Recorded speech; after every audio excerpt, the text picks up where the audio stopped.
उपराष्ट्रपति एम वेंकैया नायडू को राज्यसभा से दी गई भावभीनी विदाई। प्रधानमंत्री ने श्री नायडू की नेतृत्व क्षमता और अनुशासन की तारीफ की।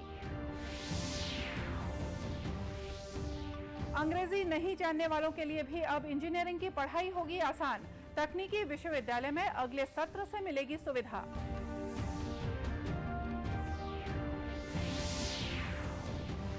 सावन सोमवार के अंतिम दिन शिव मंदिरों में लगा भक्तों का तांता। कांवड़ यात्रा की प्रदेश भर में धूम।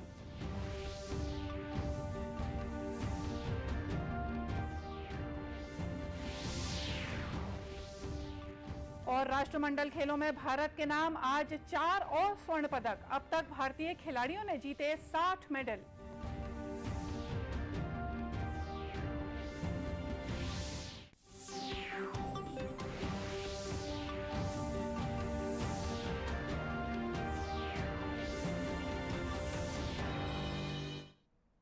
नमस्कार, आप देख रहे हैं दूरदर्शन समाचार। मैं हूं मोनिका शर्मा और आइए अब देखते हैं समाचार विस्तार से।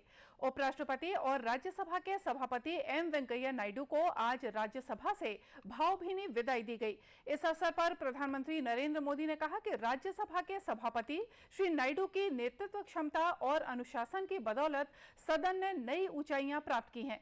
श्री नायडू को उनका कार्यकाल पूरा होने पर बधाई देते हुए प्रधानमंत्री ने कहा कि इस दौरान ऊपरी सदन के कामकाज में 70% इजाफा हुआ। उन्होंने कहा कि इस दौरान 177 विधेयक सदन ने पारित किए या उन पर बहस हुई। हमेशा युवाओं के लिए काम किया है। आपने सदन में भी हमेशा युवा सांसदों को आगे बढ़ाया, उन्हें प्रोत्साहन दिया। आप लगातार युवाओं के संवाद के लिए यूनिवर्सिटीज और इंस्टीट्यूशंस लगातार जाते रहे हैं। नई पीढ़ी के साथ आपका एक निरंतर कनेक्ट बना हुआ है और युवाओं को आपका मार्गदर्शन भी मिला है और युवा भी आपको मिलने के लिए हमेशा उत्सुक रहे हैं।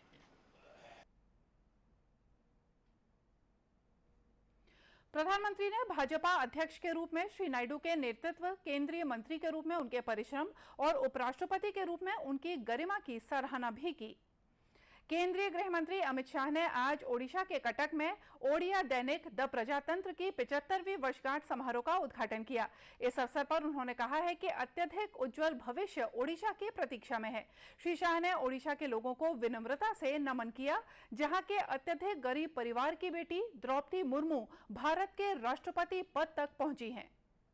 योगदान दिया उसको एक्नॉलेज करने का, और मैं आज यहाँ आया हूं उत्कल केसरी डॉक्टर हरेकृष्ण मेहताब और प्रजातंत्र दोनों को प्रणाम कर कर आजादी में उनके योगदान को नमन करने के लिए आया। उत्कल केसरी डॉक्टर मेहताब ने न केवल आजादी की लड़ाई लड़ी, आजादी के बाद भी केंद्रीय मंत्री, मुंबई के गवर्नर, ओडिशा के मुख्यमंत्री और प्रजातंत्र के सजग प्रहरी के नाते उत्कल प्रजा को हमेशा के लिए गौरव दिलाने का काम एक उत्कल केसरी डॉक्टर हरेकृष्ण मेहताब ने किया। गृह मंत्री ने कहा कि प्रधानमंत्री नरेंद्र मोदी के नेतृत्व में केंद्र सरकार राज्य सरकार के सहयोग से ओडिशा के समग्र विकास के लिए कार्य कर रही है। अंग्रेजी नहीं जानने वालों के लिए भी अब इंजीनियरिंग की पढ़ाई आसान बनाई जा रही है। छत्तीसगढ़ के स्वामी विवेकानंद तकनीकी विश्वविद्यालय में अब हिंदी माध्यम से भी इंजीनियरिंग की पढ़ाई की जा सकेगी। केंद्र सरकार ने राष्ट्रीय शिक्षा नीति 2020 में इसकी व्यवस्था की है। 12वीं तक हिंदी मीडियम से पढ़ने वालों के लिए इंजीनियरिंग की पढ़ाई अंग्रेजी की वजह से पहले साल से ही बेहद कठिन हो जाती थी, पर अगले सत्र से ये मुश्किल दूर हो जाएगी। छत्तीसगढ़ स्वामी विवेकानंद तकनीकी विश्वविद्यालय के कुलपति डॉक्टर M.K. वर्मा ने बताया कि अंग्रेजी में होने वाली पढ़ाई से हिंदी माध्यम के बच्चों को काफी परेशानी होती थी, इसलिए नई शिक्षा नीति में यह व्यवस्था की गई है। उल्लेखनीय है कि AICTE के मार्गदर्शन में छत्तीसगढ़ स्वामी विवेकानंद तकनीकी विश्वविद्यालय ने BE फर्स्ट ईयर का कोर्स हिंदी में तैयार करने में अपना महत्वपूर्ण योगदान दिया है। इसकी 5 पुस्तकें भी तैयार हो गई हैं। अगले सत्र यानी 2023-24 से हिंदी का ये कोर्स छत्तीसगढ़ के इंजीनियरिंग कॉलेजों में पढ़ाया जाने लगेगा, जो कि वैकल्पिक और रेफरल होगा। मुंगेली जिले के लोरमी स्थित शिवघाट में हर साल की तरह इस साल भी सावन के महीने में श्रद्धालु दूर दूर से अपनी मनोकामना लेकर आते हैं। मनियारी नदी के तट पर भगवान शिव की प्राचीन और प्रसिद्ध प्रतिमा विराजमान है।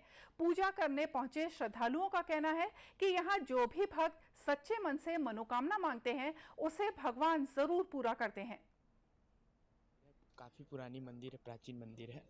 यहाँ पे ऐसे लोग बोलते हैं और हम भी मानते हैं कि जो भी इच्छा लेके मनोकामना लेके आते हैं वो पूर्ण होता है। तो आज सावन का चौथा सोमवार है और काफ़ी लोग आए हुए हैं। हम लोग भी आए हैं दर्शन करने भगवान भोलेनाथ जी की। यहाँ परम पूजनीय महाराज जी के सानिध्य में समिति के द्वारा अभिषेक भी किया जा रहा है और महाभिषेक किया जा रहा है। साथ ही महाआरती की भी व्यवस्था की गई है। प्रति सोमवार महाआरती भी हो रही है और निश्चित रूप से भक्तों का आना जाना है। यहाँ मनोकामना लेकर के आते हैं और ऐसा मानना है कि यहाँ आने पर लोगों की मनोकामना पूर्ण हो रही है, इसलिए लोगों का आना जाना बहुत बढ़ा हुआ है। और आज की तारीख में मैं समझता हूँ चौथा सोमवार से लगातार अपन देख रहे हैं प्रति सोमवार को कम से कम 1500 से 2000 लोगों की संख्या में श्रद्धालु यहाँ दर्शन कर रहे हैं, अभिषेक कर रहे हैं, पूजा आराधना कर रहे हैं। आपको बता दें कि शिवघाट मंदिर परिसर में नर्मदा का एक कुंड है, जहां पर लोग नर्मदा का जल लेकर भगवान शिव पर चढ़ाते हैं। ऐसी मान्यता है कि भक्तों की मनोकामना यहां पूजा अर्चना करने से पूरी हो जाती है। 62वीं केंद्रीय रिजर्व पुलिस बल के DIG संजय कुमार सिंह ने सरगुजा जिले के ग्राम केपी में बने central reserve police training school में प्रशिक्षण ले रहे 548 नए जवानों की जानकारी ली। उन्होंने बताया कि छत्तीसगढ़ और झारखंड बॉर्डर से लगे सरगुजा संभाग के बलरामपुर जिले में ज्यादा फोर्सेस की तैनाती की गई है, जिससे कि पहाड़ी और दुर्गम इलाकों में माओवादियों को खदेड़ा जा सके। गांव में भी जाकर लोगों को मोटिवेट कर रहे हैं कि इस आज़ादी का महत्व क्या है।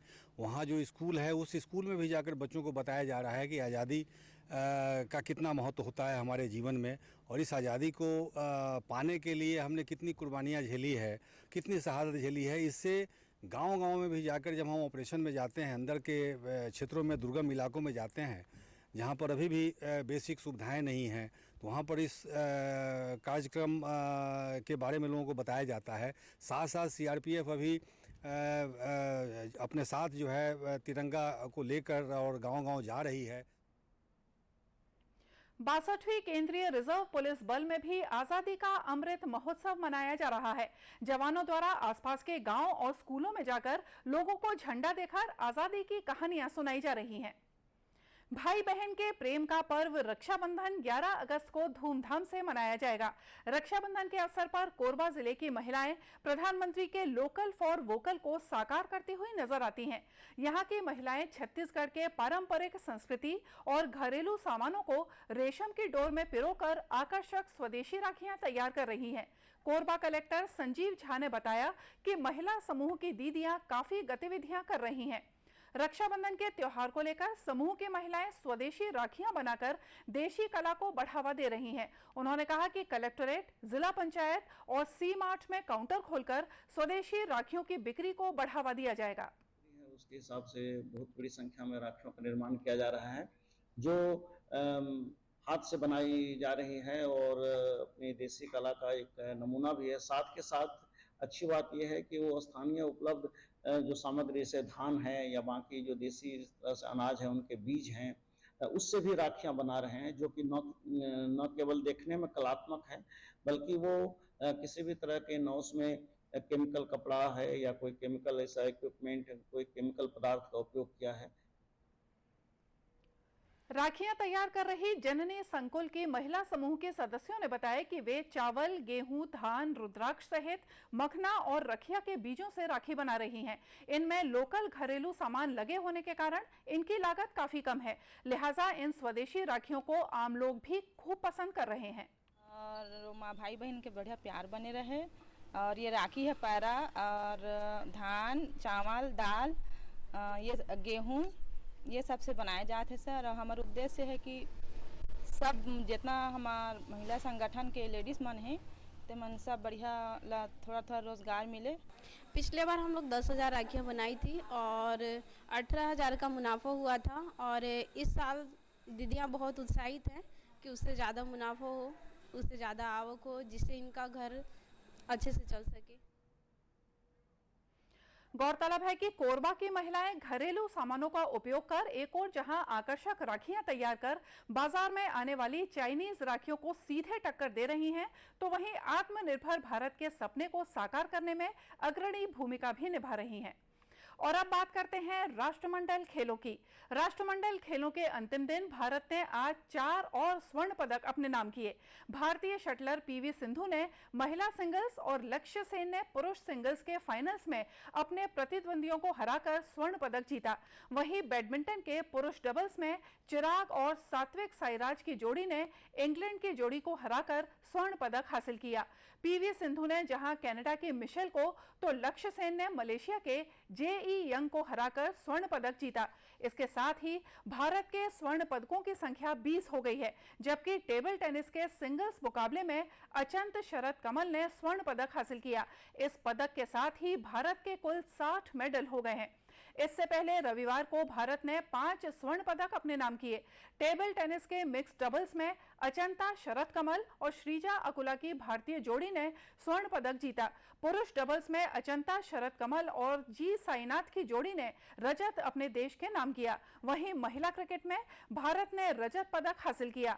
इन पदकों के साथ ही भारत के कुल 22 स्वर्ण, 15 रजत और 23 कांस्य पदक सहित कुल 60 पदक हो गए हैं। और आइए देखते हैं अंत में मुख्य समाचार एक बार फिर से। उपराष्ट्रपति एम वेंकैया नायडू को राज्यसभा से दी गई भावभीनी विदाई। प्रधानमंत्री ने श्री नायडू की नेतृत्व क्षमता और अनुशासन की तारीफ की।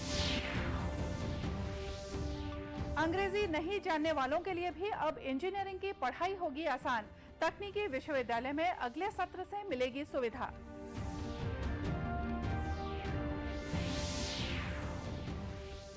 सावन सोमवार के अंतिम दिन शिव मंदिरों में लगा भक्तों का तांता। कांवड़ यात्रा की प्रदेश भर में धूम।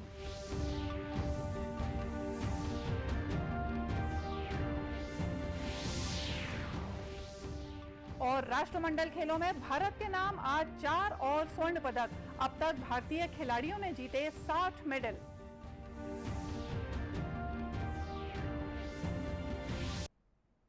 और इसी के साथ ये समाचार बुलेटिन यहीं समाप्त हुआ। नमस्कार।